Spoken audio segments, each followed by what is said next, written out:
As I set up with some music, people, you know how my theme music is. Sorry, I'm back. Yeah, hold on. Okay, let us begin and start.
Okay, good evening.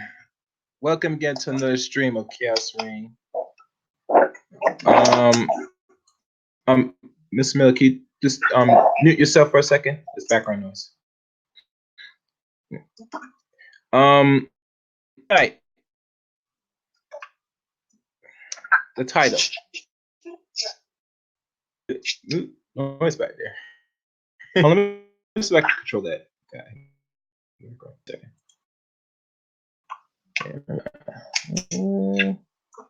Let me see that. Stop it. No, it didn't stop it. All right. Okay. Tonight's is titled Tampering of the Food Around the World. And tonight I have my special guest, Mr. Terrance Miller. As y'all know, he's no stranger to the channel. I had him on many times from streams from my other show on Blog to Radio and Free Conference on TRS.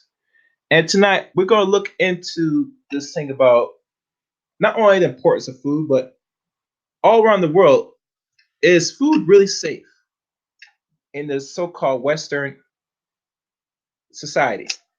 Because the whole world operates through the West right now. And a lot of people are ingesting foods that are not only part of the culture, but foods that we don't control. So no further ado, I present to you Terrance Miller, and we're gonna have the discussion. Welcome again, Terrance Miller. Welcome back to the Chaos Reign channel. Yeah, thank you. Mm-hmm. Once again. Mm-hmm. Yes, indeed. And make sure everything's functioning. And greetings to everybody that's watches in the chat room. Well, let's start off with this, Terrance. Farm now for approaching now almost 30 years now. Or probably, well, it's a long time. About 26 years. Okay, well that's long enough. Look, when you've been around a generation dealing with the soil, plants, herbs, and food itself, you know a thing or two about how things operate, from a perspective, from a farmer's perspective. Um, but really, truly, when we talk about the world, and let's say people, especially our people, when they're dealing with food, and let's say they want to, let's say, explore their options outside the world because of the food here in America is no good. Is there anywhere that's considered safe to eat besides here in America that we already know is tampered? Can they go somewhere else to be saved from the genetic poisons of the food, from the seeds, anything, from this grip of this so-called Western Yeah. man? That's my question. Well, no, Europe doesn't allow GMO, and there's some other countries. I just don't know verbatimly all of them, but I know definitely GMOs is in parts of Africa, definitely America. Haiti is in. That's all Haiti has. Western man. Bill Clinton That's my destroyed question. the agriculture system. They sent them tons of GMO seeds, and then we had a big barn fire and burned all the seeds up. But then now I'm hearing from people who live in Miami who are Haitian that people are so sick because everything is imported and it's GMO. And then you got places like Cuba. So you got to look at any of the places where the Virgin Islands, Bahamas, so places like that where food is, Hmm. you can rest assured that the GMO, and the purpose is to wipe people out of those areas so other people can populate. Mm-hmm. And that you had the Asians sending plastic rice and plastic based vegetables to Nigeria. So and then in Africa, a lot of their Department of Agriculture get their seeds from the USDA. So what does that mean? So a lot of people don't exercise what they call Plant Protection Act, but you can control what comes in and out of the country. Mm-hmm. Africa, they have wild species that really that a few people eat.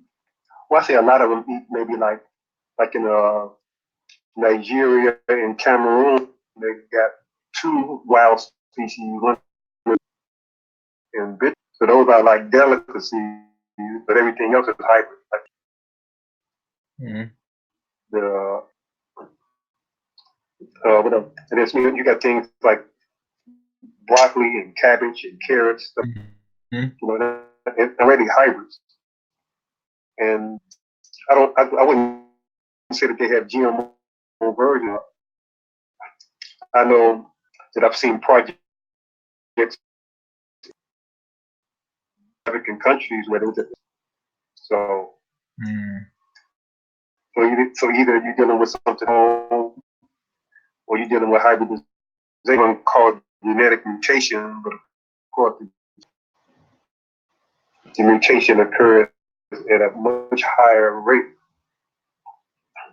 and much quicker. Interesting. So it don't look good because I'm not in control of the food. Like when you have farmers, take Canada for instance. In Canada, each individual farmer on average controls 1,000 acres. Mm-hmm. That should be more like uh,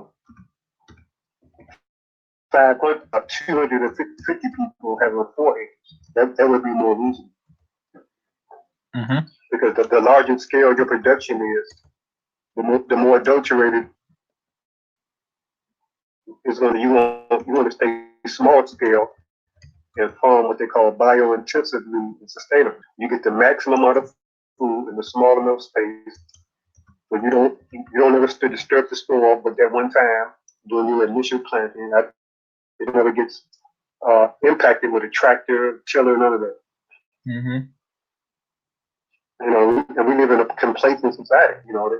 They occupy people with so many activities. Farming is looked at as minuscule, but yet everybody is a pig and want to eat. So these people, that are just living in just left Alabama, and I tell you, dude, I met families that have 90% of everybody in the family is obese. with all kind Damn. of multiple diseases. Wow. 95. That's almost Yeah. And almost it's all 100%. you got people still raising pigs, still killing pigs, eating hog maws and eating the pig skin, you know, eating the pig testicles, eating the pig's brains.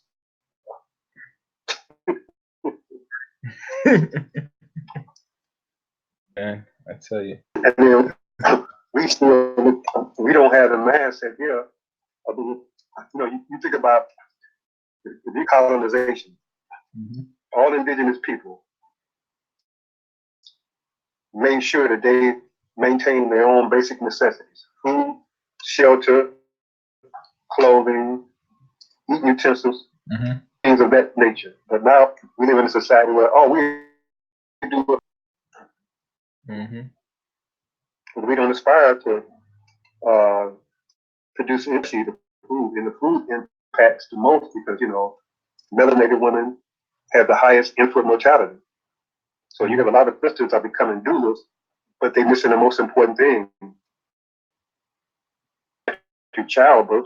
Women in slavery, they did the baby by themselves, so didn't nobody even need no birth, but it's the food. Mm-hmm. You it ain't having a baby in the hospital for mortality. It's the lack of nutrition. We don't understand that what food need to do is presentation on how the food determine the makeup of the body. So all these cancers and all these different diseases only occur because functions and mechanisms of the body are needed to code it. Everything is, computer, spirituality is about a code, and the genetic makeup of our body is about coding. Mm-hmm. If I got a car on an assembly line and there's certain parts of the car that don't get put in, how well would the car function when it comes off the assembly line? Well, our body is the same way. Yeah. And we don't, even though there's more of us farming, but it's so much on the small scale that it really can't impact food to be. Mm-hmm. And it's like it's more discussion. Mm-hmm. I mean, they have farming conferences, but nobody talking about the seed. Mm-hmm. Because whatever the genetic makeup of your seed is going to be, and all your farming practice, Mm-hmm. the end result, it's going to be either poor food, good food, or great. Organic. We can't put organic in one classification because you got two farmers. You got those who long before the mediocre guidelines came. Then you got the investors and they saw how they can double or triple their money if they switch to organic. Mm-hmm. But they're not authentic. They don't have the soul or the spirit of the action. They just Mm-hmm. it's all about the dollar sign. Mm-hmm. And then think of G13 meeting back in the summer. Number one agenda was depopulation. Yeah. Yeah. Depopulation. Yeah. So that they make sure that if they affect you on a genetic level, then either you can't give birth to children, or if you do give, It's they're gonna going be to be born deformed. with cerebral palsy, Yeah. Down syndrome, Parkinson, autism, genetic abnormality over time. Because mutations mutate. So mutates into Parkinson's disease. If that same mutation goes to another octopus, then it becomes something else. That's why at first you had herpes, Mm-hmm. AIDS, HIV, PV. Well, it didn't exist in Auburn. It's because a greater mutation has occurred. Now, what is At one HPV? time, you didn't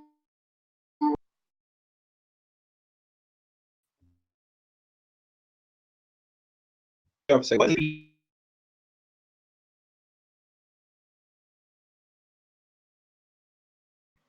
split.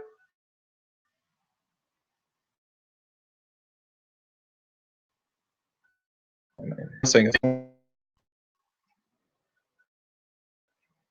HPV. yeah. What's HPV? Yeah, Yeah, what's that? HPV is a human. Anytime you use some laboratory Okay. encode the DNA to replicate Okay.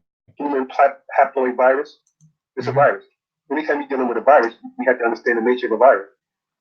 A virus don't live on its own. It goes to the cell and it programs the cell. It becomes the virus. Oh wow. So it's almost like we live in a quarantine environment. These issues ain't being discussed because they got to change with all the social media. We're more concerned about the new iPhone than we are what's going on. And then like health and healthcare is crazy. You know, the doctors, so many people becoming nurses, it's high paying. You know, everything is keeping you sick. Drive us And make I more think as a revenue. whole, you become irresponsible because what's that? To drive it costs more revenue for them, more money in their pocket for big farmer. Big farmer. And really, yeah, really big farmer, you know? Yeah. And you know who the biggest victims are? Us? Did I say who the big victim is? Not victims, but victims. Is it like a women? Target. Who? I said melanated women are the target because it's the ability to reproduce. Because even with this, even statistics, you know, European countries, they have they call demography, and that deals with population increase or decrease. And according to their own statistics, they have like a 5-to-4 death to birth ratio. So for every 5 that make a transition, only 4 are born to replace them. So that's considered negative population growth. I thought they were like at -3 now. What's that? Isn't the Europeans now at treading -3? Because they said that when you reach negative, you only go downhill. I know there's anything beyond -1. No, they don't use them terms. They use it's always like a mathematical ratio, like 3/4, 4/4, 5/4. Them the kind of ratio they use. So right now, all the countries in Europe is 4/4. What's that? So it's not an increase nor a decrease. Okay. In France only. All the other European countries is 5/4. Okay. 5 deaths, 4 births. Okay. And then with us, the number one cause of death with us is abortions. And then you couple that with infant mortality. So now we're going into the negative. Yeah. And that's by manipulation and design, for our deaths. Especially actually, go ahead. I say food manipulation. It's not anything to do with our bodies because the body has the propensity, the melanated woman, she was the first on the planet. So the whole lifeline of civilizations and generations to come through her. That's why she's the target. And she's the target. So most of the obesity you see is with them, with the sisters. Most of your diseases and abnormalities. And if you go back decade by decade, you notice that most of the diseases are becoming more targeted toward the endocrine or the reproductive system. That's dealing with birth. Okay. Like with men, all this prostate cancer. 30 years ago, you didn't hear about that. Ovarian cyst, ovarian fibroid tumors, ectopic pregnancy, thyroid cancers, parathyroids, pituitary issues, Mm-hmm. all of that dealing with reproduction, the ability to produce life. Mm-hmm. And, and it's funny how as devastating it is, we don't even have forums anymore. Mm. They just rather get on Facebook and they post. If there was anything that'd be posted on Facebook every day, it should be that. So it should be programmed in our subconscious mind, and we have to realign ourselves because what we don't understand is when you eat that way, it just don't affect you. It affects your genetics. So when you have children, think about it. We Mm-hmm. got people in their 70s and 80s right now. They only been exposed to GMO foods for maybe a decade and a half. Okay. So the more the person is into this world, the earlier their body is introduced to GMO. So imagine babies just born out. That means from the inception of their conception and incarnation, they was exposed to GMO. So that means if they on the WIC program with the cheese and all that stuff, all Mm-hmm. of this shit is 3 generations ago, somebody born into the world as a child and they had to be exposed to the same WIC products, they are adulterated, but nowhere near what they are now. Okay. That's why so many women is having this infant mentality. Even taking And it the ain't no, those, I don't care, huh? even taking those WIC formulas like the little Similac and all that syphilis.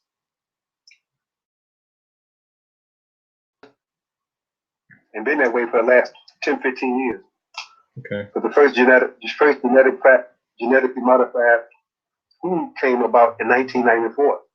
It wasn't Monsanto. It was a company called Algene, and it was a tomato. They had a firefly gene, a mouse gene, and foreign bacteria. Okay. So 1994, 2004, 2014, That's a period of 2019. 25 years. So that's the 25th anniversary this year. Wow. So GMO when it really hit the market was back in the actually it happened just as you were a first year farmer. They introduced GMO. Yeah, yeah, Ain't that something? yeah, Just as you started yeah. make your purpose into the field of farming, that's when these big boys decided that it's time to roll in with this poison seed, what we call GMO. Yeah, Imagine that. Wow. I know. Yeah. And Not a good look. it's not really good look, but think about it. Everything happens for a purpose, Terrence, even on your journey with this healing. And to respond back to what you said earlier about, you to show a presentation, a slideshow, I think that probably the next step we should be doing on this channel, going on Right, because 2020. I got plenty of. Because what I'm doing now, I'm looking at some of the older books, like in the 50s and the 40s, Mm-hmm. and I ran across another book called Chromosome Botany. Mm-hmm. And then I got some other books, and they show gene illustration of what original foods look like and what adulterated foods look like. And you can see that the genetics has changed. Because a person look under the term mutation, you would simply see that mutation means often a significant alteration in the genetic makeup of something. Mm-hmm. So that means that, think about it, 99.9% of all organic and all conventional food is hybrid. Mm-hmm. That means it has a genetic mutation. We have 2 strands of DNA, and these foods have 4 strands or more. And when you think about seedless stuff, now you're talking about 3 sets of chromosomes, which that's why it can't produce because you need an even pair. You need 2, 4, 8, 12, 16. It has to be even numbers in order for my to occur. So Mm-hmm. that's why in my book I got what ovarian cancer look like in women and bone cancer. The that the ovarian cancer reflects seedless food. The genes, if we look at the chromosome arrangement in ovarian cancers, they got 3 chromosomes. The only thing that got 3 chromosomes is C. It created an extra And they chromosome. have 4 separate chromosomes. Huh? It created extra chromosome. The genetic modifier. Okay. Yeah, that's how you prevent it from redeveloping to civilization. But I be either. Mm-hmm. Yeah. So and it's like this is the discussion that never really happens. And it's like you think about it, all the things in this world you want to enjoy. Mm-hmm. Bill Gates, he transitioned. I mean, not Bill Gates, but Steve Jobs for Apple. He transitioned at 58, and then Paul Allen. He not only did he own Microsoft, this guy owned the Portland Trail professional football team. So he was rich on top of rich on top of rich, billionaire. Okay. And he transitioned early. Mm-hmm. I bet you he would have gave all his fortune to live another 10 years. Yeah. I agree. So now we get all these discussions on the panel. So that means that we all be hustling, trying to get money. We want a vacation. We want to enjoy all these amenities of life. Mm-hmm. But if you ain't got no health, you can't enjoy it. Mm-hmm. I agree. And it don't stick. We like to go out and splurge and eat all this garbage. With this new burger and Burger King, and now people want to take the jackfruit and fry it. And I guarantee the jackfruit is genetically altered.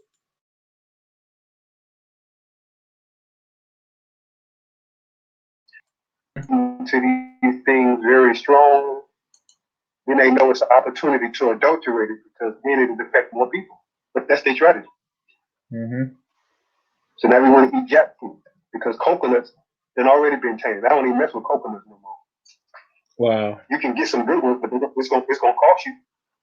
It's gonna cost you because most of your coconuts is coming from Thailand and Malaysia. Wow. So you got all these people going down to the tropics. Why they growing on coconuts and shipping them here? Because we don't even think like that. They want to go around and walk naked and be polygamous.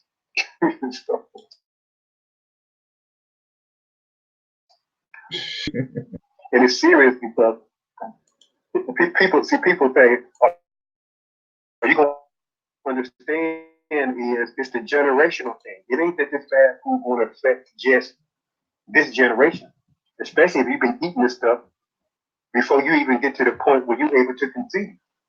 And then when you're able to conceive, you eat this stuff, and then once your child comes into this world, then you feed the child that. Because all the people that's vegetarian, that eat wheat, I guarantee you less than 10% make sure that their wheat is organic. If your wheat ain't organic, it's GMO. Okay. People that love to eat soy, if your soy is not organic, it's GMO. Now, the soy in the wheat by itself causes serious problems. So imagine you put the GMO twist on it. It doubles it. It doubles it drastically. Quadruple it 3 or 4 times. Yeah. Because when people come into this world with genetic deformity, ain't no changing. So if you're born with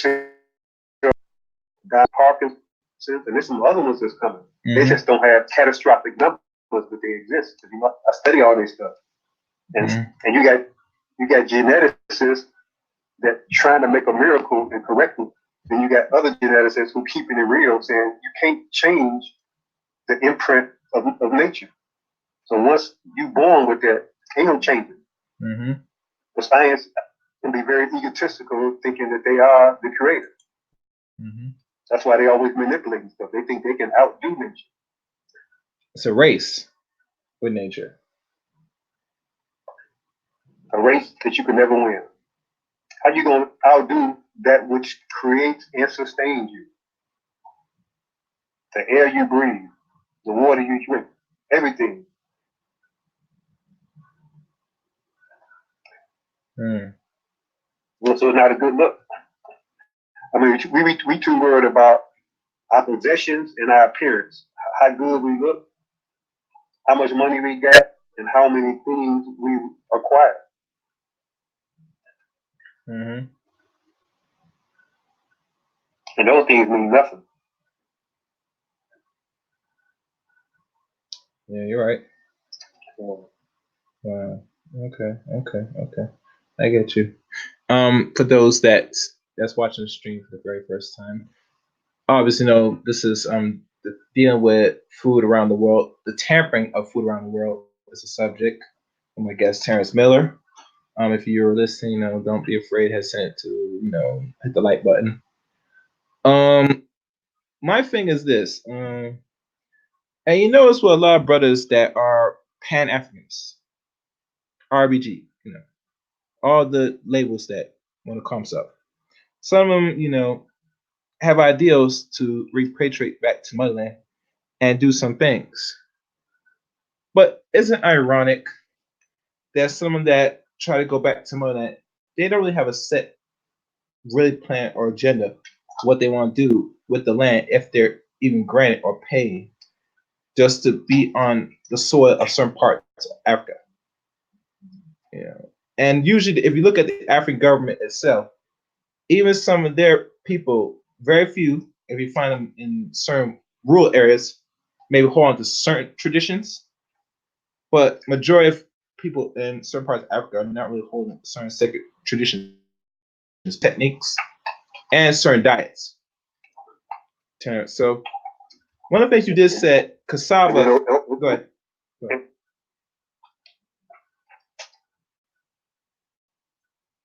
I was gonna say Mm-hmm. Say it again. obesity is and it's just like that. It's more so the women, Mm-hmm. unfortunately. This triggers emotion and it gives you comfort. So eating starches creates comfort. And the Mm-hmm. reason why it does because it produces more estrogen Okay. and it makes you more sexual. Interesting. Yeah, yeah. The more estrogen you produce, the more. When you think about it, uh, that's the reason why sex is so rampant now. One, the visualization stimulation with porn, and then the significant increase of estrogen from all these starches. Yeah. That's why I make products like a liver flush to help break down the estrogen metabolites. But the more of it your body retains, month you ain't trying to have a baby, so you probably don't want to have sex. But that makes you want to have it. And you think about how if you know you're able to conceive, why would you still want to engage with somebody who you really don't want to have a baby back? So Mm-hmm. it kind of like alters the mind where you kind of lose discernment, where you don't even rationalize your decisions anymore. That's how strongly the food affects the emotional framework. Mm-hmm. Almost like a drug, basically. It is drug, but we live in a drug infested culture. The drugs are everything from the food, from the music, to the image. It's a constant Yep. addiction. It's a hyper type of consumerism that it condition everybody. That's why I can understand why they. It's not only to depopulate people, but to control people to consume self to death. Oh yeah. On the consumer side, they want to absorb all the money and revenue they can out of you before you demise Mm-hmm. you until we can't milk you no more. Then when you get sick, then we gonna milk you from your health benefits. Yep. Medicare, and now you got the Trump care.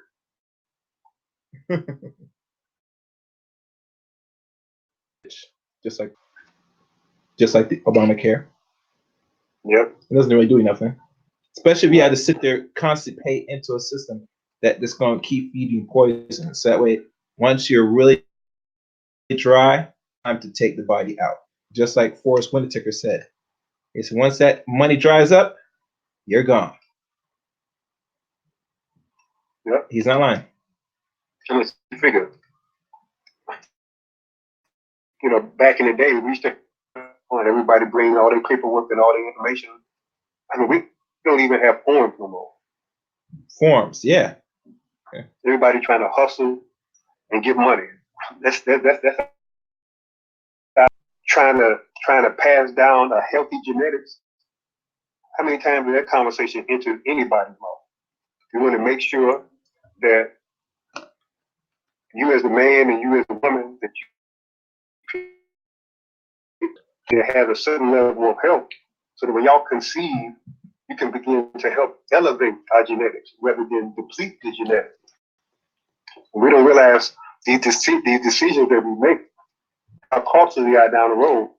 And when people have deformed children, they never put the two and two together, that it wasn't just by chance or the roll of a dice. The child took that form.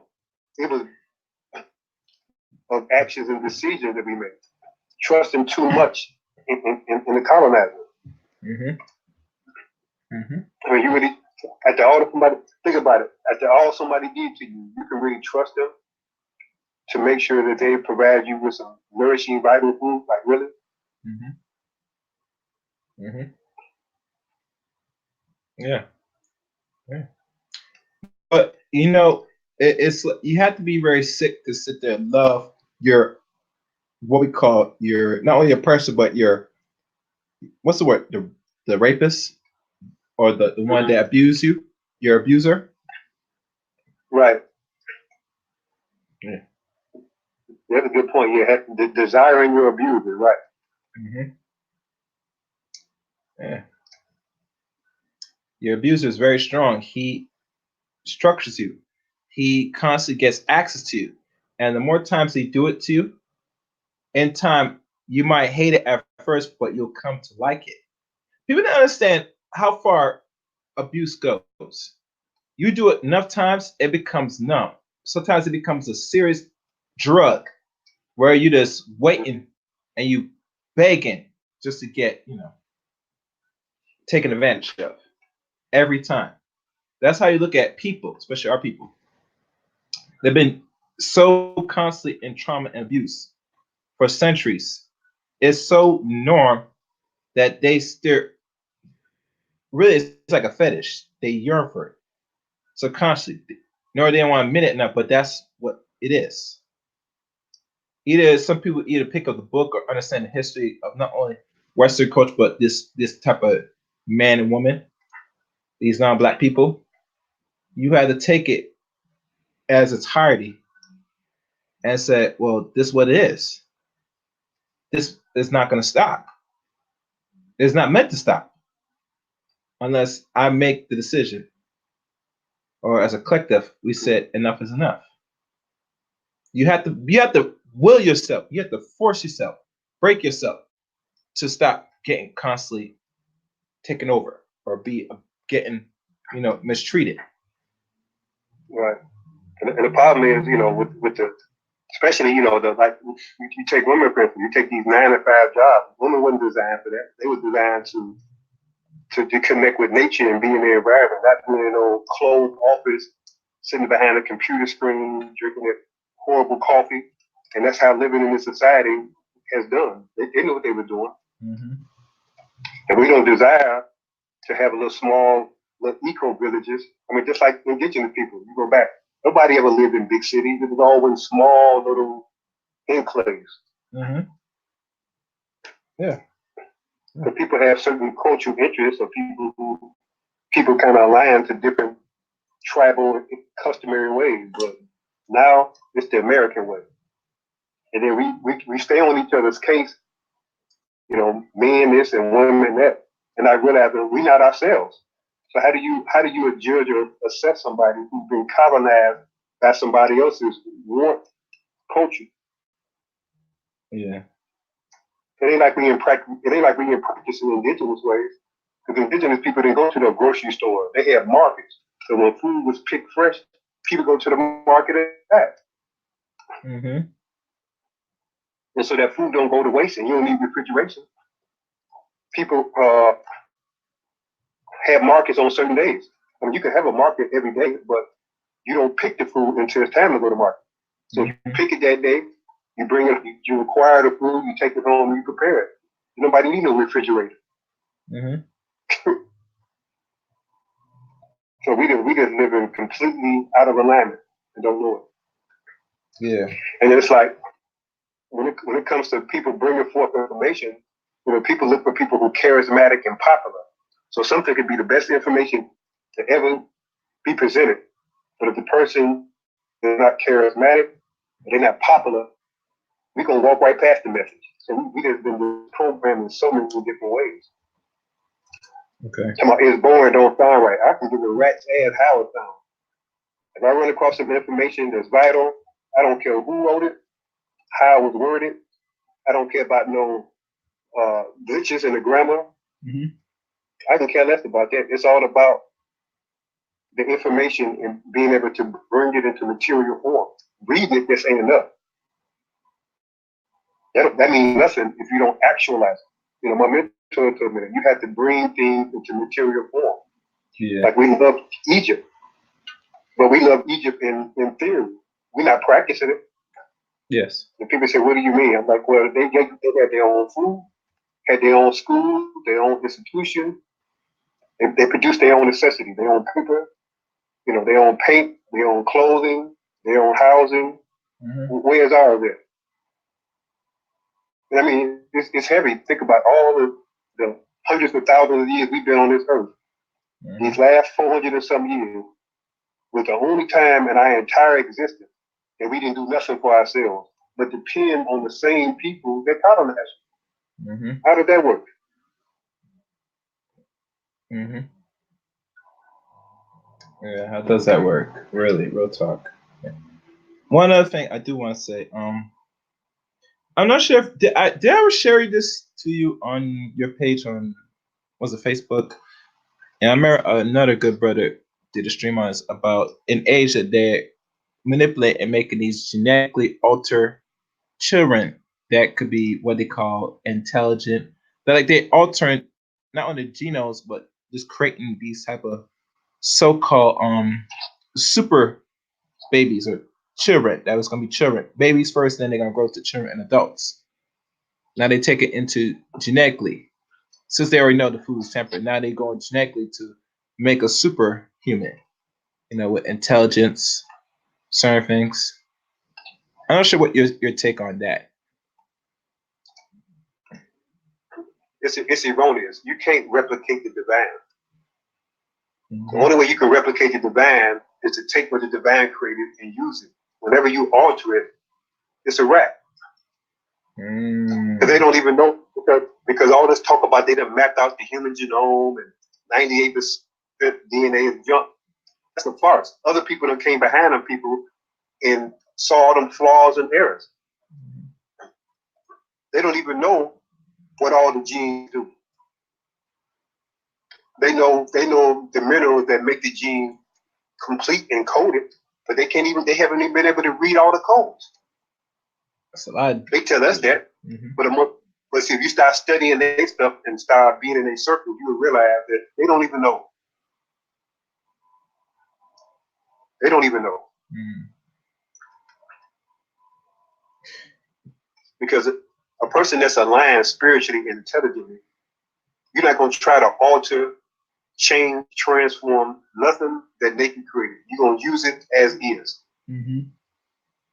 Now, indigenous people, they did a little selection with wild foods, but they didn't adulterate it because the wild foods, they have characteristics about themselves where they can thrive in many different environments. Okay. Mm-hmm. It is because of one gene that has the ability to express itself in many different ways. And that gene sits right in the middle of the X chromosome.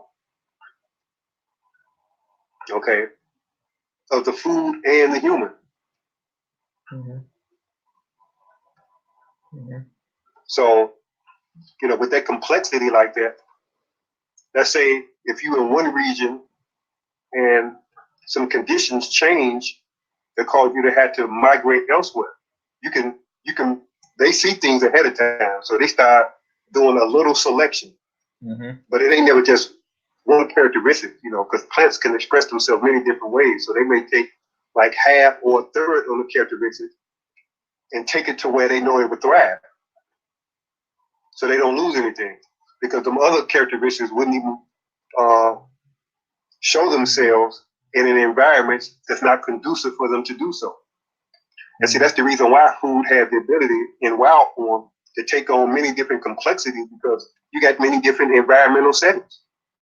And even in one environmental setting over the years, you have changes. You're going to have droughts, partial droughts or full droughts, partial flooding, full flooding. So you have all these different type of, because you can look at some of the inscriptions with the indigenous people and we can see how they was taken on and what kind of adjustments they made. You know how like a waffle is made? Yeah. Okay, this guy who I was studying with in Mississippi, he said he went to a Central American country and it was times where it wasn't enough rain. So they constructed the soil in that format of a waffle so it can retain water. Oh, you mean like okay. It's like in Arizona. Like in Arizona, you got what they call a monsoon rain. That's one significant rain for the year. Well, in that part of Central America, they had the same thing. So they structured their agricultural format so that it could hold it could have a maximum hold on that water. So that one rain would be able to sustain the crop. But see, indigenous people was in tune with the land. We have no damn clue about being in tune with the land because these people have been cityfied and urbanized. For how long this urbanization been around, Terrance? It's been around since for almost a century now, since the early 1900s. I mean, like around in like 1910, 1920, 1930, when some people started coming into urbanizations. This has been a long time. It's been a long time. Oh yeah, you're right. You're right because actually, if you look at all of the cities, actually it started in the 1800s because like Chicago was incorporated on my birthday in 1894. And then I've been when I go to certain cities, I look at these plaques. Certain cities was incorporated in 1837. So incorporated means that it went from unincorporated, which is rural, to urban or incorporated. So I say the early around 1837 is the earliest city that I've seen that was incorporated. Okay. I see. There's somebody wrote some here. Let me read it to you. The man says, "I feel this, bro, 100%, but it just sounds too hotepi. Reminds me of myself 10 plus years ago." Then another comment by the same dude. "Oh my God, he's went full hotep now." And the third and last comment he made, "You can't apply indigenous to 2019 going to 2020." Any response? You can't because it's all about your settings. I mean, when you don't live, the person has to think. If you take the land mass in this country alone, that 85% of the people live in the city. So you get you a map, okay, and look at any state, and I can guarantee you that 90% of the land mass is rural, and only 10% is city. So that's a backward statement that is made. You don't even know the land mass. That's why I be taking the Greyhound bus going places. When I take the Greyhound bus, when you leave Chicago, you leave the suburbs, when you get past like Creek Moline on 57, it's all rural until you get to Kankakee. Okay. That's way more land than Chicago, 10 times over. So you got far more rural, especially you go to Africa. Okay, you go to Africa, you take Ghana. You got Accra. You got like 4 major cities in Ghana. And Ghana is huge. Ghana takes up about 4 or 5 states in the US. 4 cities in Ghana, and then the rest is rural. So we talk about 15% of the land mass is urban and 85% is rural. Rural dominates the planet. We don't study geography and study ecology. I've been studying that for years. That's how I know this stuff verbatim. And then I done traveled more so on bus than plane to enroll. I done drove to so many states. drove through so many states, and I know what I'm passing through. I'm in a rural area a majority of my trip. And what does hotep mean? What does that mean? Well, you have been getting around lately, Terrence. It's a new term of terminology or word they're using to label people that deals with ancient Egypt or ancient old Kemet stuff. They call people hotepers. It's like a derogatory term. It's like a disrespect type of word to use people. Right. Yeah. Okay, I heard that. Okay, what's funny about that is, how do you disrespect a period of existence when you was in control? That's So an how do you excellent demean question. that, and then you praise and elevate the period of time that you was a captain. So you got to have licenses and damn IDs and passports, and you go to correctional institutions. You got to be harassed by law enforcement, and you got to have all these constraints. You got to pay taxes. You got to eat GMO food. Come on. Let's get real. That's programming. Mm-hmm, mm-hmm. Yeah, man. There's another comment by the same dude. I read too. You can't feed a nation on indigenous methods, famo.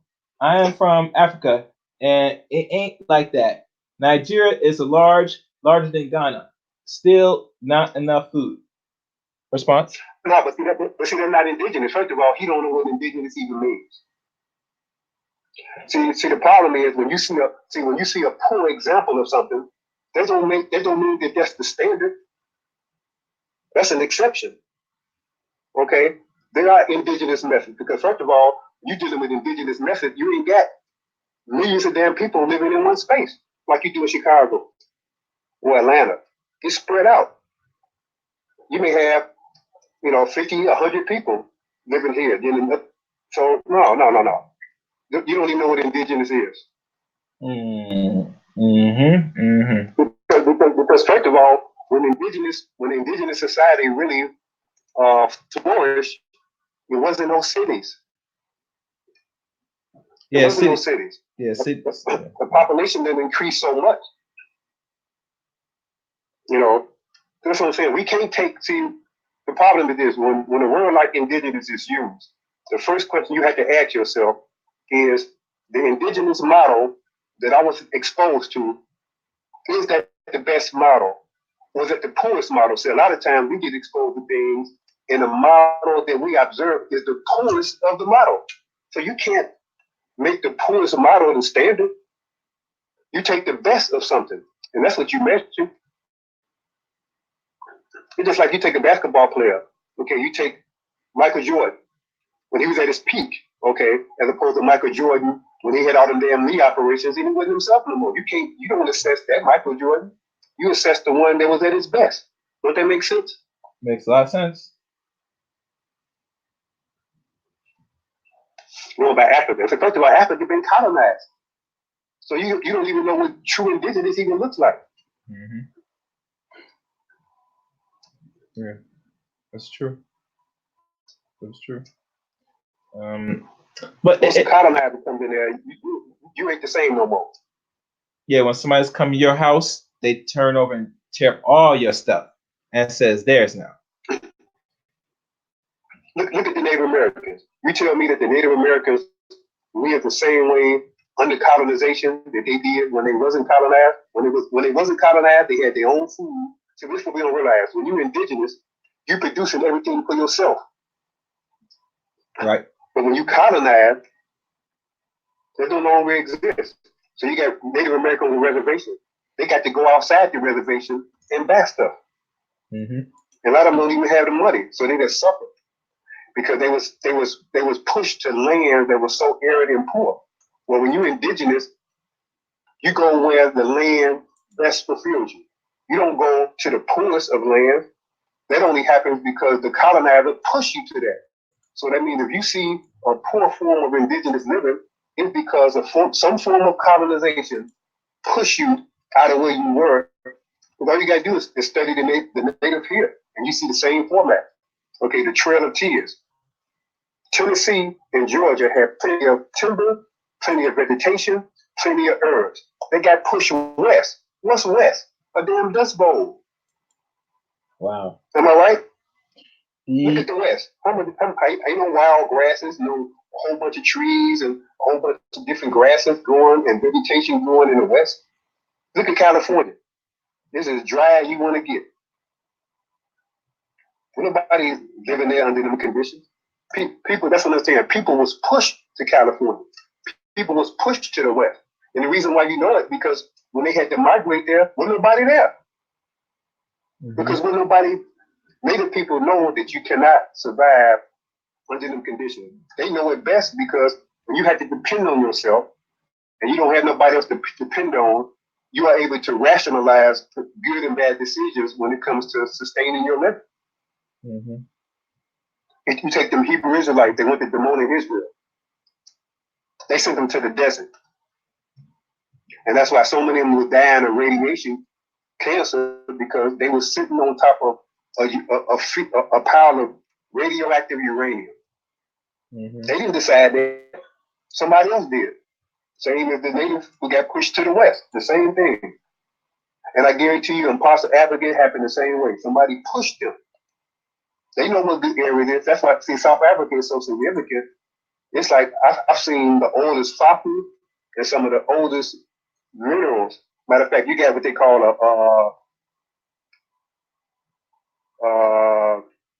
it'll come to me, but it's basically like a rock that has bacteria. Oh no, it's bacteria that form rock and stone. Mhm. You still find that in South Africa today. Okay, a pillow lava. You only find that in Hawaii today. So, what we see today is different from yesterday. This is true.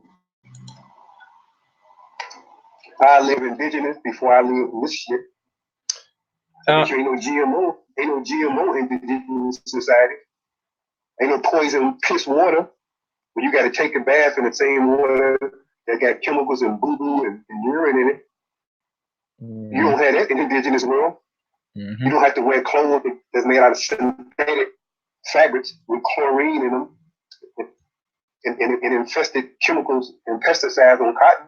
They don't live. They don't have to wear them clothes. Mhm.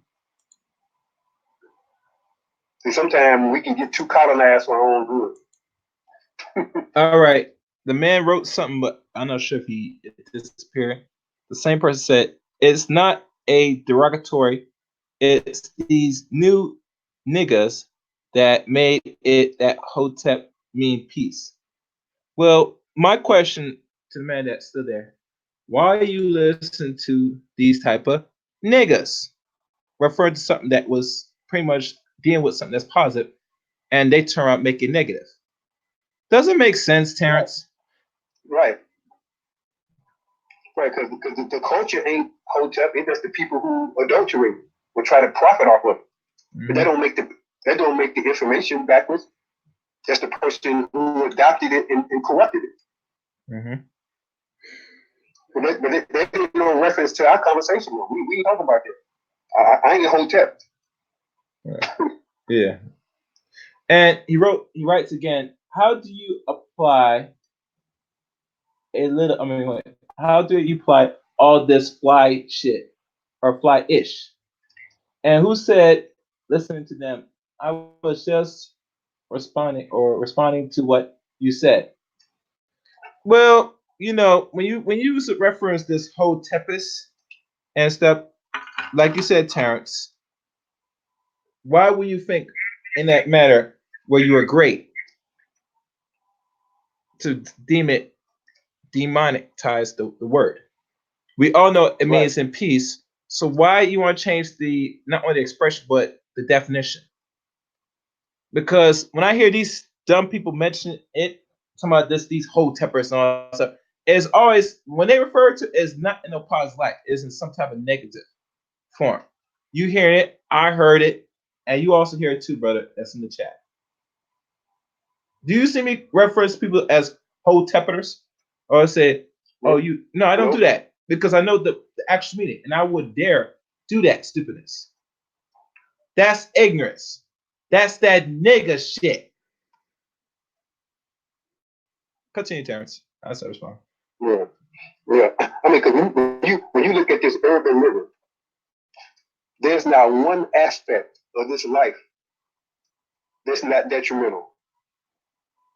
Sitting in the classroom, being indoctrinated with this nonsense they call education, working a damn job, drilling for oil, coal, recycling sewage, piss, nasty chemical water to drinkable and bathing water, the ELF on the electrical line, and transformers, this 5G shit they got now.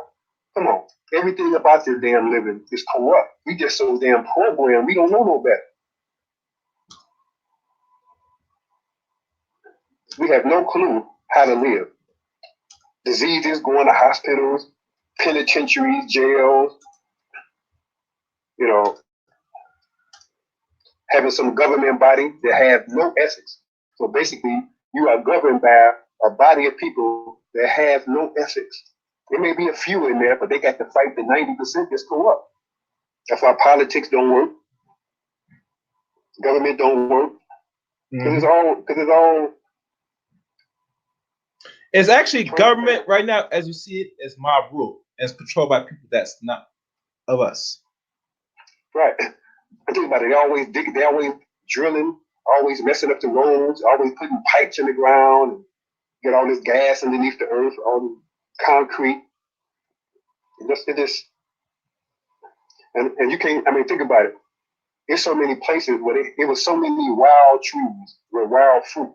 Because you don't really find any indigenous or wild vegetation as far as green leafy vegetation here. It's more so trees, fruits, and berries. Fruits and berries is more so indigenous here. There was so many wild trees here, and they cut them down to make cities. Because right down the street, because I'm at my mom's house, remember right down the street, right by a building, it was a wild crab tree. Well, it ain't there no more. You mean apples? But, it used to be crab apple, but the whole tree, you would never know the tree was there. It's concrete there now. Wow. They killed. It was funny because the guy that used to eat the crab tree, I'm like, man, how you eat them apples, man? They may be poison. And now I'm the health guy, and this guy, he walk around with a big old belly. He probably wouldn't eat that same crab apple no more, but I will. So the table sure has turned. And this is back in what? In 78, 79. Okay. Terrance, I might just drop the link to the stream to have somebody come up because the man that's been responding heavily in chat room wants to, I guess, voice his opinion. You fine with that? Yeah, he can go ahead. All right. I don't shy away from that. Yeah, let me do it. What I'm gonna do is I'm gonna drop the link and you come up. All right. Continue. So find it. All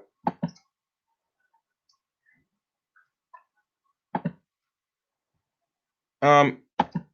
And like I said before, Terrance, to keep it fair, is that people must understand, no matter how we view food today, it was totally different decades ago, up to now. And the only end result you're going to see is when what you produce is going to be the result of what you put in your stomach, which we could control, but we had to take a form of action. And one weakness as a collective, especially our people, is, especially the men, we're not organized.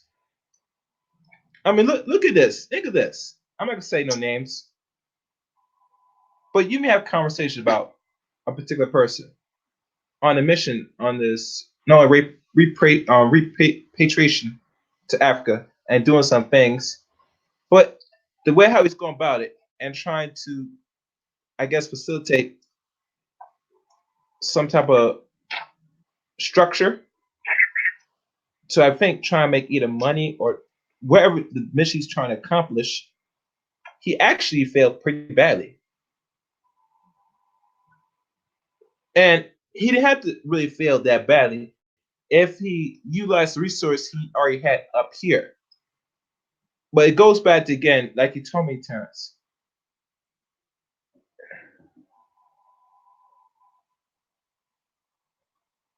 Okay. It's telling me something. Um, click the link. Yeah, so I know if you want to explain more in detail about that. Oh, you asking me to click the link? No. I'm talking to the dude now. He's trying to get up on here. I was Oh, okay. yeah. So I'm not sure if you follow what I'm saying, but yeah, that's why I see it.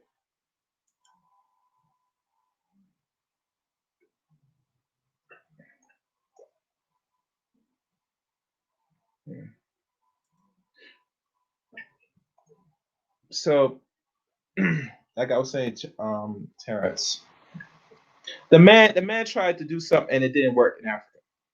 And you told me it was ego tripping. Yeah, because I mean, first of all, what would make a person engage in an endeavor that you know nothing about? It's like stupidity. If I know I wanted to set out to accomplish something, me being me, I want to learn every single aspect about that thing, and I want to talk to other people who have expertise in it, who've been doing it for a long time.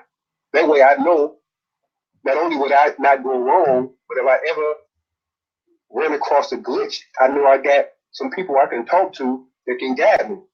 Mm-hmm. But when somebody tries to do that and you ignore them, and then you fail tremendously, and you allow somebody to sell you the poorest soil in the country at the cheapest price, and then after the project fails, you say no wonder they leased me their land for this amount. Well, a wise person like me, I saw the soil. I ain't even have to be there. I can look at the soil and tell you whether it's good or not, and what needs to be done to make it vibrant. Mm-hmm. And then when you pass the advice to some person and they don't take it, so what do you call? That's not a wise man. Either you wise or you what else? What's the opposite of wise? Dumb, stupid. You know that already, Terrence. Yeah, yeah. It's just the difference. So you got a generation of people now who never had mentors. I've had phenomenal mentors and elders. Righteous When I, mentors. when I, when I was 21, I said at the foot, I had mentors in their 40s, 50s, 60s, 70s, and 80s at 21. So I never got to the point where I feel as though couldn't nobody tell me that. And still today, it ain't changed. My man is even more open-eyed than it was then. Because the more I learned, the more I realized that I needed to know. That kind of compelled me to open up and express humility on a whole different level. Mm-hmm. And then you got to connect with things spiritual. You got to connect with the land.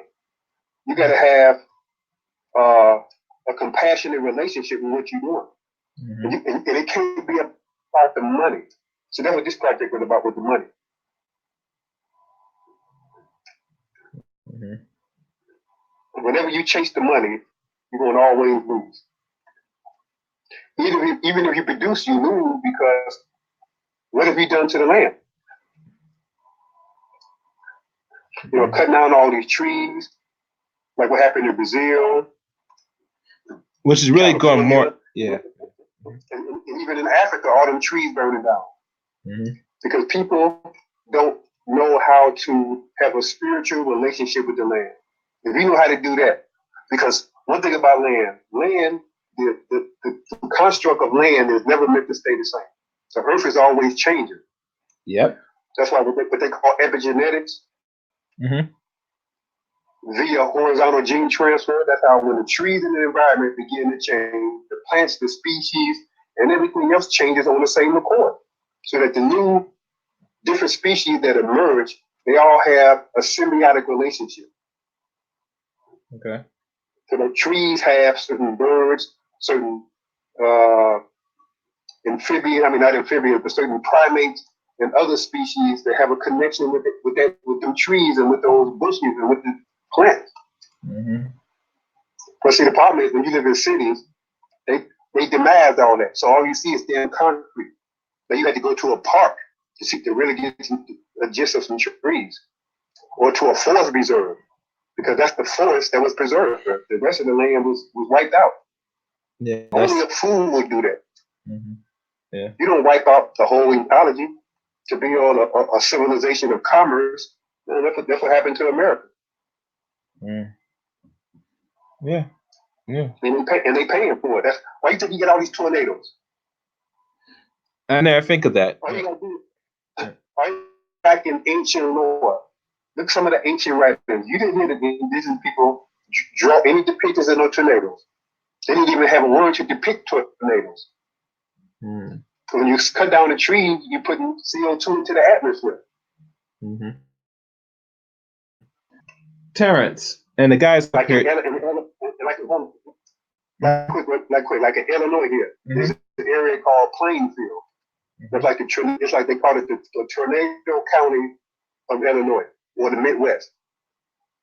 They don't cut down so many trees. What would you expect?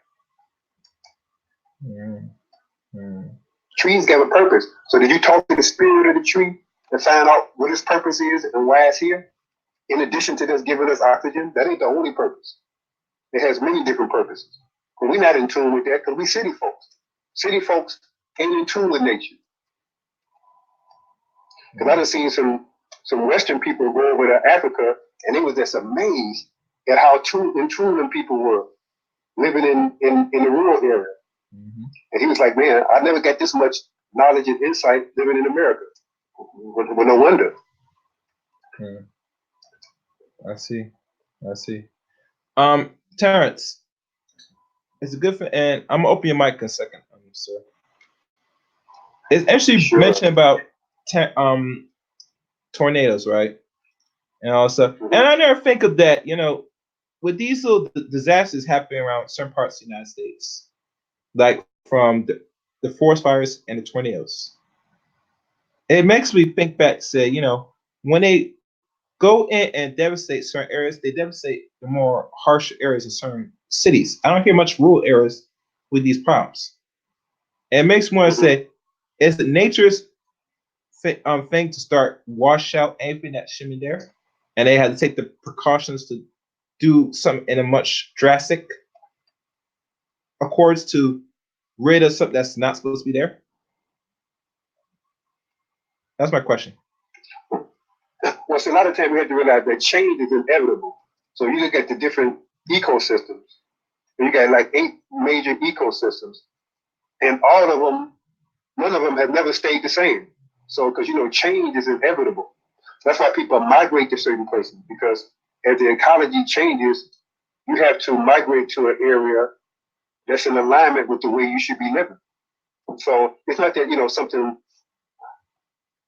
had to go on pretenses. It's just that the only way the Earth could be the Earth, like the tectonic plate movements in different plates, the continental plates, the continental drift, the changing of the lands, because like Egypt, that's a desert now, but it was a wild oasis.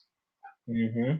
And you can look at the residue on the rocks and tell that the high water once occupied the area and how the Sahara was once a flourishing ecology. An area that used to be a flourishing area that used to be desert had become a flourishing ecology. Mm-hmm. Mm-hmm. Okay. That's why indigenous people never just set up camp in one place. That's why they moved around, because like nomadic people, okay, you wild foraging. This is before hunting took place. You go to one area where there's wild vegetation. Once you pick so much stuff, you can't deplete the plants. You have to go to another area and wild forage. Then you go to another one.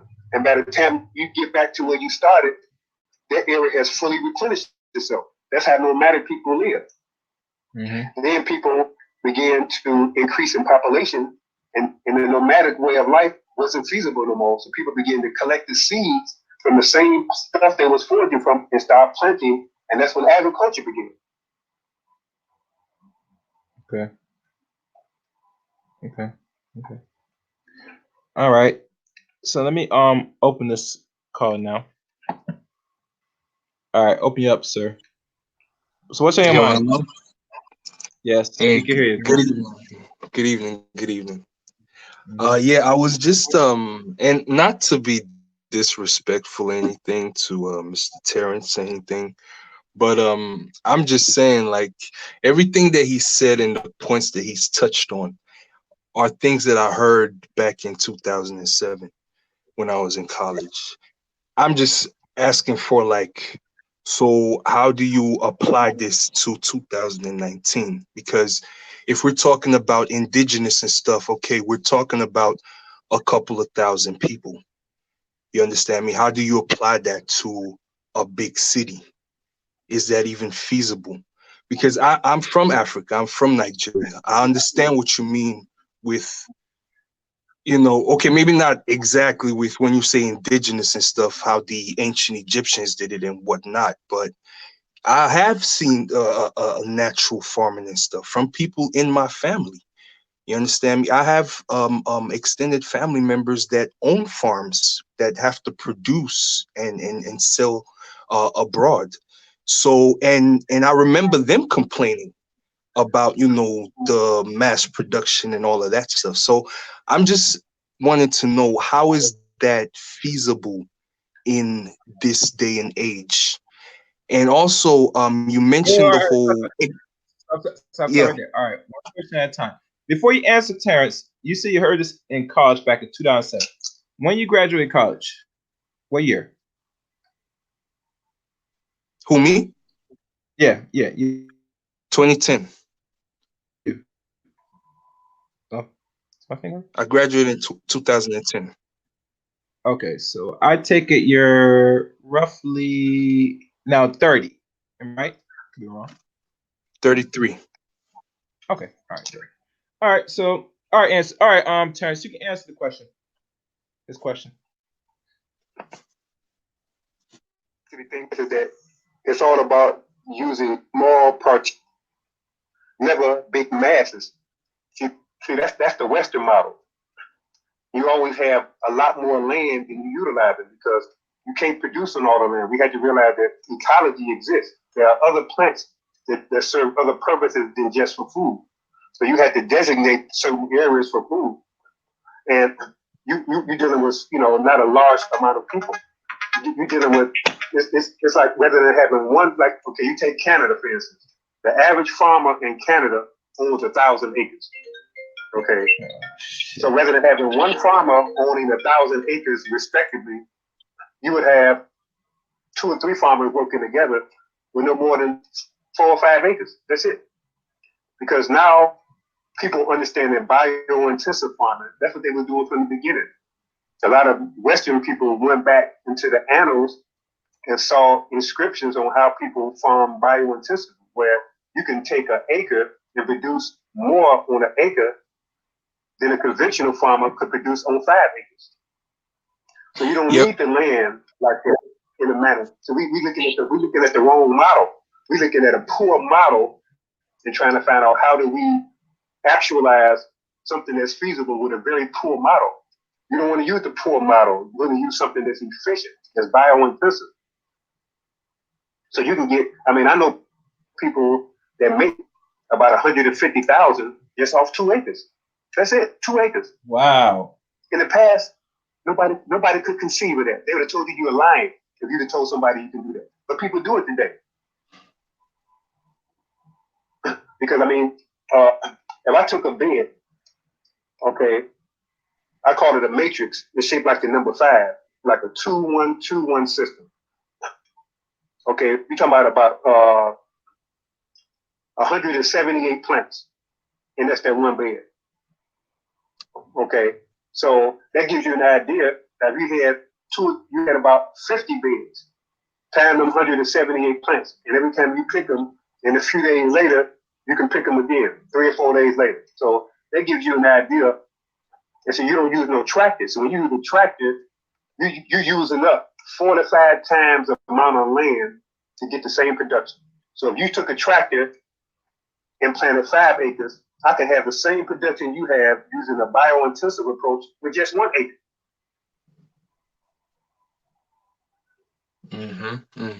You said, well, what is that approach called? Bio what?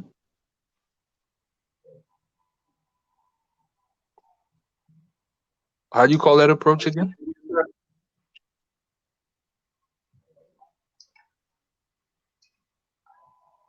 Terrence, you there? It's my thing, Yeah, right? I'm here. Say he said. Repeat. What you said, sir. Smooth. I You said, said what I, was the definition he mentioned? The bio what method? I call it bio-intensive, where I'm maximizing my space.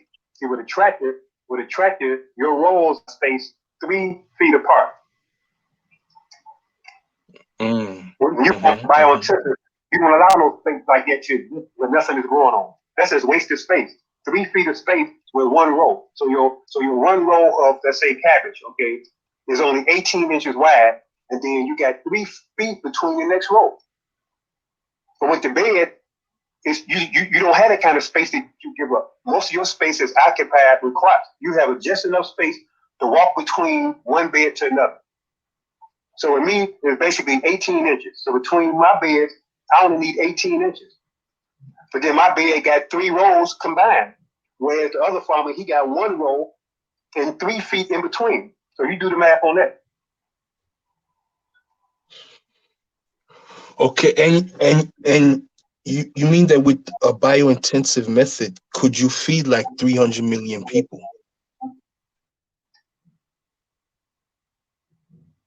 You kind of echoing a little bit. I can't hear you well. say it one more time. Smooth. I said with a Repeat your question. bio-intensive method, could you feed 300 million people?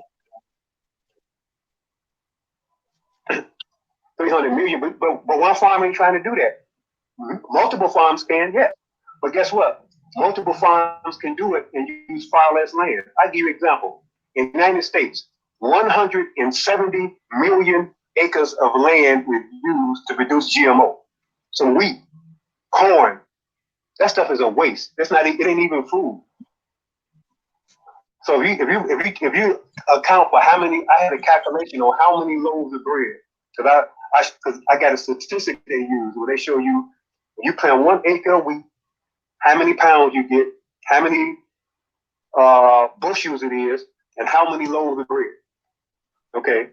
Now the thing about the bread is once you harvest the wheat, you can't harvest no more. Once you pick the corn, it don't grow back. But squash, if I pick the squash, it's coming back. If I pick the tomato and the pepper, it keeps coming back over and over and over. But the foods that the people in the world consume the most, they are one time wonder. One picking and it's over. So that land is going to waste. Once you pick the wheat that one time, the land ain't no good. You can't farm on it to the next year. Whereas the bio-intensive, you're not growing no staple crops. You're not growing no corn, no wheat, and no soy. That's garbage anyway. It ain't even food. You're growing real food where you can keep picking and keep picking and keep picking from the beginning of the summer going into the fall. And then when the fall kicks in, you got fall stuff in production. So you got a period where you're picking fall and summer simultaneously. It's like you got a period where you're picking spring and summer at the same time. So they overlap it. So that's Mm-hmm. bio-intensive. See, this is commercial farming. Ain't no spirit in it. Ain't no real technique to it. It's very, very, very inefficient. They don't know how to So, maximize it. Then the food is so traveling. Hold on, the food is traveling on average 14 to 1,600 miles. With this bio-intensive, you selling locally. So the people that live right around in your vicinity, they're the only people you selling to. Then the other farmer a little way down, he's selling to people right around them. So you got a multitude of small farms rather than these big mega farms. So Because why whenever you so why are the on a companies high, not using that method? Because that seems to be more efficient and would actually bring more money for the big corporations and stuff. Like why is that method not used? Excellent question. See, Smooth, now you asking a logic question. Terrence, give me an answer why. yeah, repeat what he said, because you can hear him better. All right, all right. He said I this. can hear you. Why isn't the big corporations using this method? Because it seems like it's a waste of money. That's what he said, Smooth? Yeah. Okay. That's the question he asked. Oh, why you said why the big corporations doing it that way? No. All right, let me repeat this clear. Hear me good? Listen good, Terrence. Why are corporations wasting money on an old method like this where it's taking more money just to plant some and that's over with? But it ain't wasting money. because they don't work alone. They work with the medical. All these institutions work together. So they get you sick as hell. So you spending hundreds of millions and billions on Medicare and the doctors in the hospitals, and then you ban the food. So it don't cost them much to produce it because they want to track it. I've seen one person on the tracker. I sat there and watched it, set my car for a couple of hours and watched the guy plant a huge field with a tractor. You couldn't do that with the biointensive method, but you would need to do it though. One person can plant. I've seen one person plant 1,000 acres on a tractor. Literally. One person ain't gonna biointensively plant no 1 million acres. That ain't gonna happen. But then you don't need to. The reason why they can do that because, like I said before, you only get one harvest for the whole entire year. One harvest, that's it. When you're dealing with food, you take a pot of land and you divide it in half and you rotate back and forth. You can produce from spring, summer, fall, and if you further enough south, you can get some winter production in. They can't rotate. So they do that because they ain't got no spirit. They don't have no intelligence. You can't have evil intentions and use spiritual intelligence at the same time. Those two mechanisms don't work in a person's brain simultaneously. You're gonna do one or the other. Yes, but it doesn't make. I don't know. I don't know if he understands my question, because if I was a company, I do. See, no. See, your question was based on an assumption. You assume that they wasting money. They're not wasting money. That's what I'm trying to get you to understand. I'm giving you the numbers on the profit. So you got to realize 87%, okay, of all staple foods is GMO. Okay.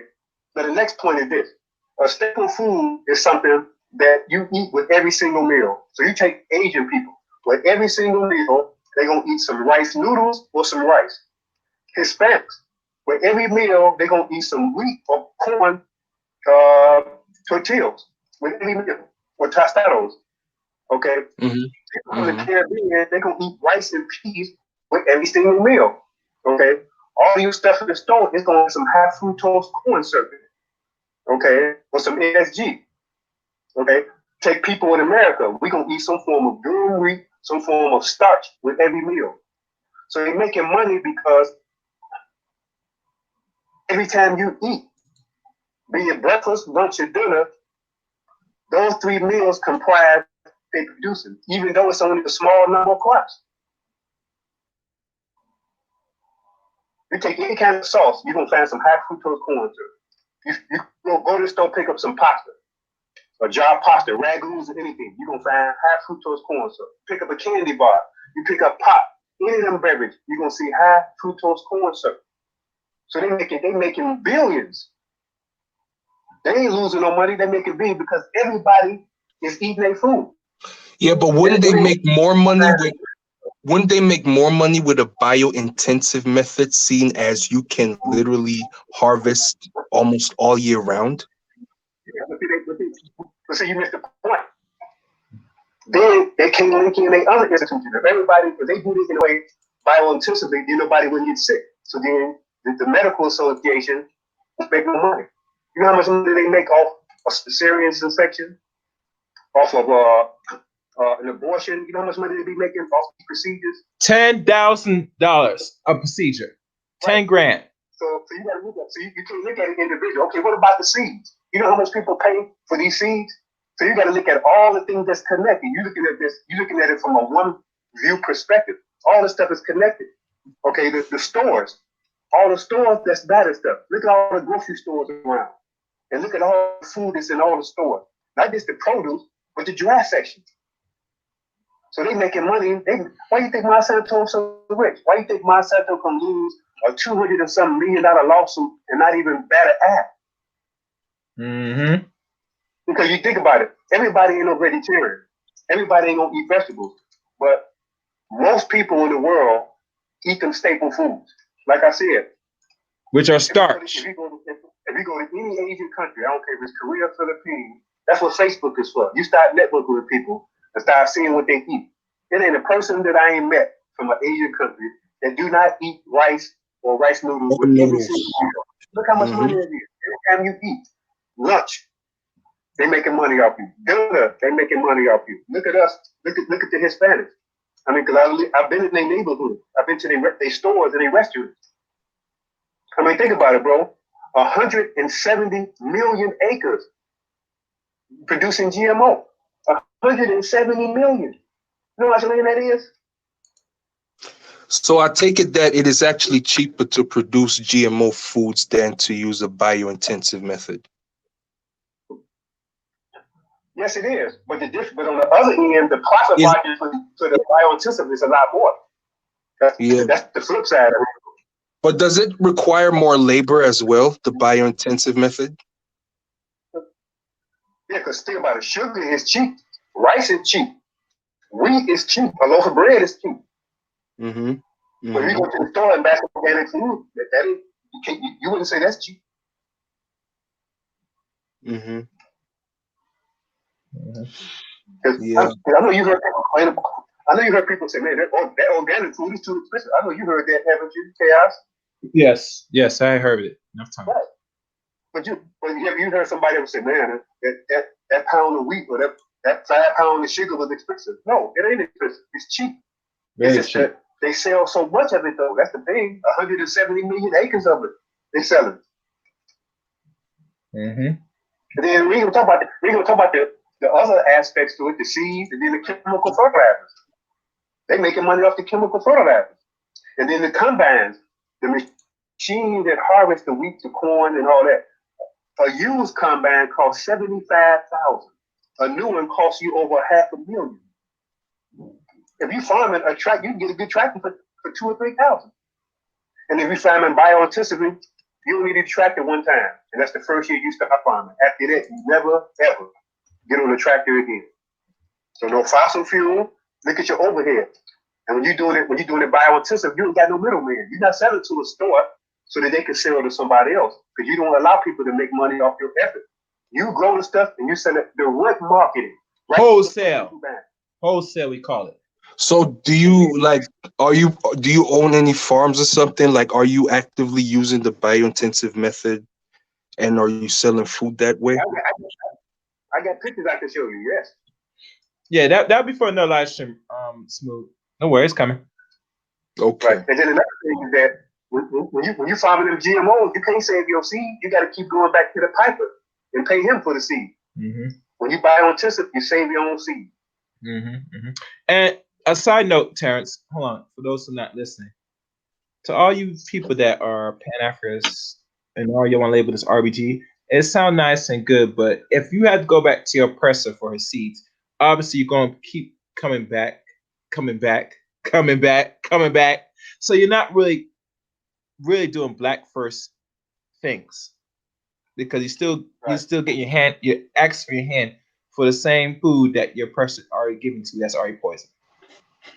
See, my whole thing is that, I didn't know about the biointensive method, because I've always thought about, like, if there is any way that you cannot be dependent on, all these corporations for your seeds and stuff. So I wasn't really aware of that. And that's definitely something that information that I would want to spread, All right, well, this is what I'm going to do. I'm gonna leave some links at the end of the stream for you to go back to, and then you can probably click onto it and you can follow from there. And also Terrance, once he gets things up and running, I'm gonna have him back for the next slideshow. So no, it's coming. Be patient. Yeah, Terrance, you need to do some kind of a class on how to farm and all that shit. You understand me? Because it's going to be very necessary. When I relocate to South Carolina, we're going to bring it to fruition a rural farming training facility where people come and learn every aspect of farming. And once the interns have reached a certain level of proficiency, they're going to branch off and bring in a couple interns, and then it's going to be a few interns to replace them. And it's going to grow. And they're going to sell locally, right to the people around them.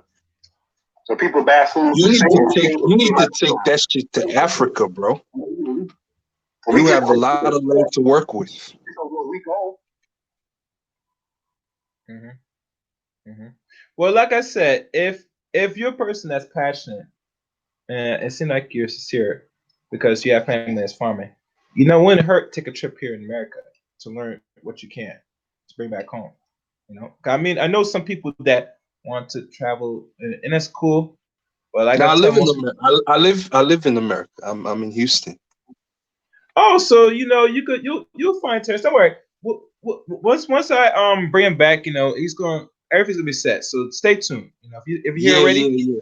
I yeah, definitely want to learn more about that and see how I can yeah, implement over there yeah. because it's a lot of land over there, and that kind of method. I don't know if it's familiar over there, but that can help a lot. So yeah, Hmm. definitely bring them back, yo. Yeah. Oh yeah, most Definitely. definitely. Any other questions, my dude? Come on, I'm gonna put you back now. Oh no, nothing more on that end. Definitely a great discussion and great clarification as well. So it's not Mhm, Hotepi after all. You know what I'm saying? mhm, mhm, It's like it's real solutions. So I like that definitely. All right, all right. I appreciate, and like always, if you can share the stream, I know some people do like this video, hopefully, but like always, sharing will go much further. To be honest with Oh you, yeah. so shares anywhere your social media, wherever you can, to spread the word, and Oh bet. tell people to subscribe to the channel too. I mean, one thing with Chaos Rain, what I try to do is try to bring a balance with only audience that I have on here, but just to bring something different to the table. Because I know certain people, and I bring them up to share their views and their experience and what they could bring to the table to better the situation. But it takes time and effort. And it is some type of work on my end. This is not easy, and a lot of Hey, times, a lot of people don't see the purpose of this information, but it's gonna resonate to somebody. You know, I don't expect Hey, everybody to get. Chaos Friend is I'm glad that you're even doing what you do right now because with BGS gone and stuff, and this will be the time of the Coliseum. So now I was listening to Black Brain Trust. I'm over at your channel. It's like literally I'm itching, like I'm like, God damn, no Coliseum or nothing. So you guys are definitely like a helping smooth dampen that need to listen to all the knowledge BGS Well, usually drops it's at funny you this mentioned point. college team. I've been always thinking, saying, and I'm not sure if the man's really gone per se. I doubt it, but let's see if it's really reality. I might make my own version of a college team. It might not be just as good as that, brother, but it could be Hmm. something that black men do need to cope, to vent. So I will say some around in the coming month or two, starting off this 2020, I can make that Hmm. reality. But I'm just telling people right now, if I do, it ain't gonna be super lengthy like the other brother had it. I'm just gonna have it, and Nah, wherever they bring the table and want to discuss, it's fine. But like I said, yeah, it's not gonna be the same like you're accustomed to. So I'm giving people a fair disclaimer right now. You I'm a small gotcha. person on here, so I'm growing and learning. So you gotta bear with me. You get me? Yeah, bet, definitely, man. All right. All right. Definitely. But hey, thanks for letting me on, man, and thanks for the great stream, definitely. Terrence, big ups to you, man. Like much respect. Sure, you too, brother. Yeah, thanks a lot. Glad you interested. All right. Oh yeah, most All right. definitely. Till All next right, time, y'all. Smooth. Peace. Yep. Till next.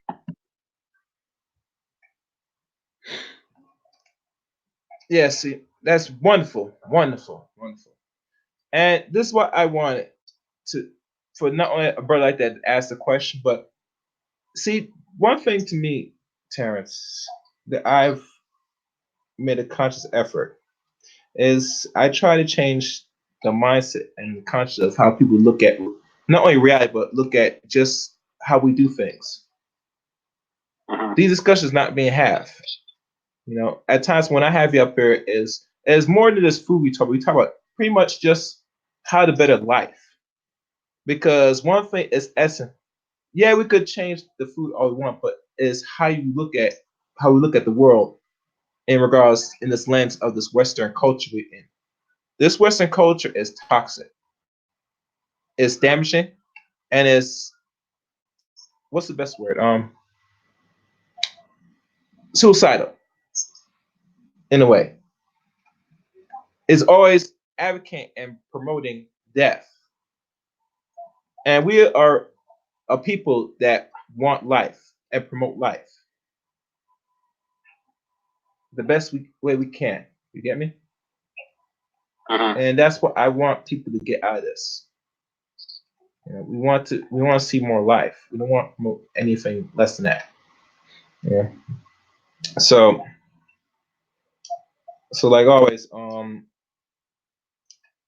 food is important, but to understand how food really works and how it ties into the world now, we have to really take it more seriously, more than ever.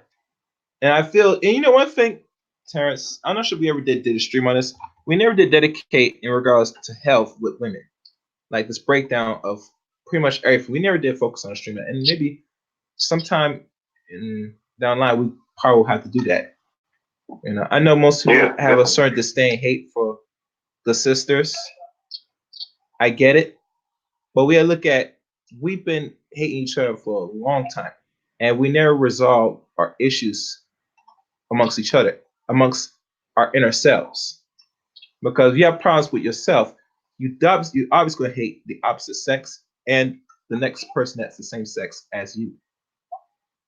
And the food does play a role in that, especially the overabundance of starch that affects the mind, not just the health, but the mind of people. We all know what Dr. Sabi said about the starch. The reason why people act the way it is Mm-hmm. because of the starch, ingestation starch. And one thing I do want to say, like certain foods, like the known foods that let's say Africa is indulgent, the starch in those is very deadly and poisonous, especially cassava, Mm-hmm. which I did not know cassava could cause what do you call it? Uh, liver, was it liver or kidney problem? Did not know that. Yeah, you know why? Because it's funny you say that because I remember this guy named Alonzo Mourning, played for Miami Heat, Hmm. and he ended up needing a kidney transplant. He said the reason why because he kept taking a whole bunch of anti-inflammatories. And it's funny because cassava is not even a food; it's a herb that's good for arthritis, and it's also an anti-inflammatory. Hmm. Hmm. Yeah. So it's not even a food; it's the medicine. Yeah. But I mean, when you take it, the dosage of it is it's like a half of about 3/4 of a teaspoon. That's all you should take for that at a given time. They make a whole damn meal out of Yeah. I saw in one store they have cassava chips. it. I said, damn, you can eat the chip of cassava? What? Yeah. Damn. They get creative with a lot of these starchy foods, man. We got sweet potato chips now. We serve potatoes we didn't know that could make into well, we know they could be converted into the form of a chip now. But now when they try and experiment and have variations of chips instead of regular potato chip, it makes me want to say, you didn't have this 10 years ago or so, but now they have it and they push it off as alternative health or alternate foods to eat than the starchy foods. But they forgot you're still eating high Right. concentrates of starch. And And then two things about it. mhm, One is comforting, and the second thing that is new. We know we love to flock to anything that's new. Like when the jackfruit, when people find out they can take jackfruit and fry it and make it resemble chicken nuggets, mhm, or they can take oyster mushrooms and make them into chicken nuggets, and everybody jump on the bandwagon. Let's go on some of these vegan groups. And all of a sudden, nobody ever heard of using oyster mushrooms as a substitute or jackfruit. But when people find out about that, everybody on every vegan page just want to try it. So anything mhm, that's new, you got this like an iPhone. You could have an iPhone 8 today, and 3 months later, an iPhone 9 come out, and I guarantee you, half them people are gonna get one, even though they only had the phone for a few months. That's how we are. We've been programmed like this. mhm. Yeah, that's a problem. That's a big problem, Terrence. Really. And with this programming, it is becoming very much dangerous because now with the money people make, right? They could take much use of that money and put it to much better use than constantly consuming on things that is irrelevant in their lives that they don't really need. Like, okay, you need a phone. I understand. You get the phone. You don't have to change your phone unless your phone is no use to you. Last time I checked. Right. Like, you have a phone, I have a phone. The way I use a phone on the average, and you probably do the same thing. I use it until it cannot be used no more. Hopefully, hopefully, right? Because you know how phones are expensive. You can get it for a good price, but you don't be constantly spending like over $100 or $200 on a phone, especially getting a plan where you pay monthly into it. I even know some people rent phones and put on their credit. And I say, you rent a phone? So where's your that could go bad your credit? I mean, it just don't make sense. Just to have a product that is somewhat can be a necessity if you know how to use it properly. But it should not be something where you have to mess up your whatever you can so that you can't come up. Mm-hmm. And you know, and I like to say is some of our people might be good with money, but because we don't know how money really functions in the society, we waste it constantly. That's why we look at other foreigners that come to America. They set shop in the black community because they know that we're very fruitless with our money, and we make them rich. Ain't that something? Mm-hmm. They don't put nothing back to these communities that where people, especially black people, reside. They sure like to. They want us to give and give it. They won't put back. So yeah, that's how I see it. I mean, um, but I see down the line in this new decade we're in, I could see a lot of changes. Not sure anything to the better or worser, but I know is this that when times do get harder, people gonna have to operate the way they have to survive. And I feel because we're in a so-called depopulation process for some time now, whether it's affected or not, it's going to show. And if it doesn't show like that, by default, we're just going to have to eventually breed ourselves slowly out of existence. It's one or the other. And the problem is with this type of direction that to have people at a negative, you're going to have to either do one or two things. Either you stop procreating or your genetics are so messed up that it'll stop for you. You won't be able to have children. It's one or the other. If you look at how they push homosexuality in these communities, it's a weapon. Nothing more, nothing less. Just like the food they push now, that a lot of people don't know that they think it's good for them, but it's altering the genetics as time progresses. If you're born in the 60s, the 70s, the 80s, depending on your diet and your parents' diet during that time, it's totally different now than babies that are born in the 90s and beyond. So we'll see how things going to turn out. One thing in closing, do anything else you have to say for the list to get out of this No, to learn? I'm gonna go ahead and tickle. I'm gonna go ahead and check on my mom. Maybe that's enough. Okay. One thing I would like to say, Terrance, do me a favor. If you give me the links so I could put on here, so people could reference. Okay. Because this was helpful tonight. I'd like to thank everybody for listening in to tonight's stream. Like always, leave a comment at the end of this video. Please like it. And if you're not subscribed to Chaos Rain, what you're waiting for, subscribe to the channel, 3 notification bells. Which one you pick, depending how often you get uploads or when I'm going live. So the choice is first once you select and subscribe to Chaos Rain channel. But other than that, let the chaos reign.